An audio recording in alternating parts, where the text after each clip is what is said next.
నరేంద్ర మోడీ కాలంలో దేశంలో మానవ హక్కులు, ప్రజాస్వామ్యం, రాజ్యాంగ హక్కులు హరించుకుపోయాయని, అధికారంలోకి మోడీ వచ్చిన నేపథ్యంలో అన్ని వర్గాల ప్రజలు మరో స్వతంత్ర పోరాటం చేయాల్సిన ఆవశ్యకత ఎంతైనా ఉందని పౌర హక్కుల సంఘం రాష్ట్ర అధ్యక్షులు ముప్పాళ్ల సుబ్బారావు పేర్కొన్నారు. అఖిల భారత విద్యార్థి సమాఖ్య వైజ్ఞానిక రాజకీయ శిక్షణ తరగతులు 8 నుండి 10వ తేదీ వరకు 3 రోజుల పాటు జరుగుతున్న నేపథ్యంలో ఆయన ఏఐఎస్ఎఫ్ జెండా ఆవిష్కరణ చేసి రాజ్యాంగంలో హక్కులు, సమాచార హక్కు చట్టం అనే అంశంపై విద్యార్థులకు దిశానిర్దేశం చేశారు. ఈ సందర్భంగా మాట్లాడుతూ ఇప్పుడు ఉన్న అంబేద్కర్ రాసిన రాజ్యాంగానికి తూట్లు పొడుస్తూ మన రాజ్యాంగాన్ని అమలు చేసేందుకు కేంద్రంలో ఉన్నటువంటి మోడీ ప్రభుత్వం చర్యలు తీసుకుంటుందని, ఇటువంటి వాటిని వ్యతిరేకించేందుకు రాజ్యాంగ హక్కుల పరిరక్షణకు ఈ శిక్షణ తరగతులు ఎంతగానో ఉపయోగపడతాయని విద్యార్థులు ఆ దిశగా ప్రయత్నాలు చేయాలని అన్నారు. ఈ రాజకీయ తరగతులను ప్రారంభ ఉపన్యాసం చేసిన కత్తి నరసింహారెడ్డి విద్యార్థులను ఉద్దేశించి నూతన విద్యా విధానం విద్యార్థులపై దాని ప్రభావం అనే అంశంపై మాట్లాడారు. ఇప్పుడు తీసుకొచ్చిన నూతన విద్యా విధానం వల్ల భారతదేశంలో ఉన్న సంస్కృతి, సాంప్రదాయాలు తదితర అంశాలు తెలియకుండా పోతున్నాయని, ఢిల్లీలో ఉన్న పాలకులు వారి ఇష్టం వచ్చినట్లు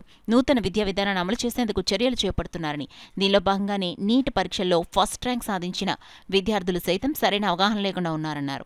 మాజీ ఏఐఎస్ఎఫ్ నాయకులు, రాష్ట్ర సిపిఐ కార్యవర్గ సభ్యులు డేగా ప్రభాకర్ మాట్లాడుతూ నరేంద్ర మోడీ ప్రభుత్వం అధికారంలోకి వస్తే సంవత్సరానికి 2 కోట్ల ఉద్యోగాలు ఇస్తానని హామీ ఇచ్చారని, ఈ 10 సంవత్సరాల్లో 20 కోట్ల ఉద్యోగాలు ఇవ్వాల్సిండగా కనీసం 20 లక్షల ఉద్యోగాలు కూడా ఇవ్వలేదని, ఆయన 3వ అధికారంలోకి ఇతర మార్గాల్లో వచ్చారని డేగా ప్రభాకర్ దుయ్యపట్టారు. ప్రొఫెసర్ సిహెచ్ రాజబాబు నేటి సమాజ పరిణామ క్రమం అనే అంశంపై విద్యార్థులు ఉద్దేశించి మాట్లాడారు. ఈ రాజకీయ తరగతులకు అధ్యక్ష వర్గంగా ఏఐఎస్ఎఫ్ రాష్ట్ర అధ్యక్షులు జాన్సన్ బాబు, కావ్య నాగభూషణ్ కుల్లాయి స్వామి వ్యవహరించారు. ఏఐఎస్ఎఫ్ రాష్ట్ర ప్రధాన కార్యదర్శి కె శివారెడ్డి, ఏఐవైఎఫ్ రాష్ట్ర మాజీ నాయకులు తాటిపక్క మధు, రైతు సంఘం నాయకులు కె బోడకొండ, ఏఐటీయూసీ జిల్లా ప్రధాన కార్యదర్శి దోకల ప్రసాద్, వ్యవసాయ కార్మిక సంఘం నాయకులు నక్క శ్రీనివాసరావు, వి కొండలరావు, ఏఐటీయూసీ నాయకులు పి సత్యనారాయణ, ఏఐఎస్ఎఫ్ జిల్లా కన్వీనర్ ఎం స్టాలిన్ తదితరులు పాల్గొనగా 26 జిల్లాల నుండి విద్యార్థులు ప్రతినిధులు పాల్గొన్నారు.